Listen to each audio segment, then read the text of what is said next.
So here we have the Ford Ecosport. I'm going to start off by showing you around the outside of the car, and then we'll hop in and run through some controls on the inside. But from the outside, you can see it's a 5-door car with black alloys and tinted windows around the rear.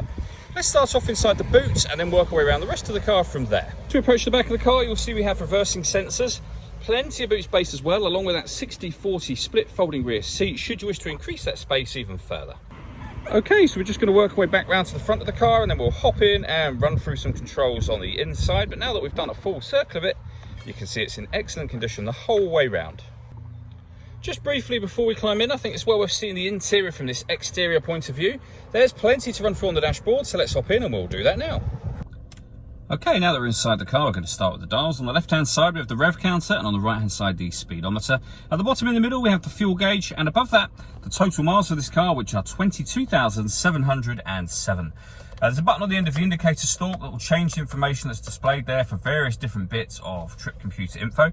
If we back out to the steering wheel, on the left-hand side, we have stereo and phone controls, and on the right-hand side, we have cruise control. Over in the middle, we have the main stereo for the car, so all your buttons and volume are all here, and you have the screen above that so that you can see what it is that you are listening to. So when it comes to the radio in this car, you can already see just there we have DAB radio. This car has also got AM and FM available to you as well, and then eventually you'll be back round to the beginning again. If you want to listen to your own music, you can do. You can do that via the USB input. You can stream your music wirelessly via Bluetooth audio, and this car's got auxiliary input as well, so loads of ways to listen to your music in this car. Working our way down, we have the CD player as well. This is your main volume for the stereo just here. And then beneath that, we have the climate control. So you can, first of all, adjust the temperature, the fan speed. You can determine where you'd like the air to be directed once it enters the vehicle. And then this button turns the air conditioning, in this case, off or back on again. Or hit auto, and the car will now maintain this temperature by taking full control of the fan speed.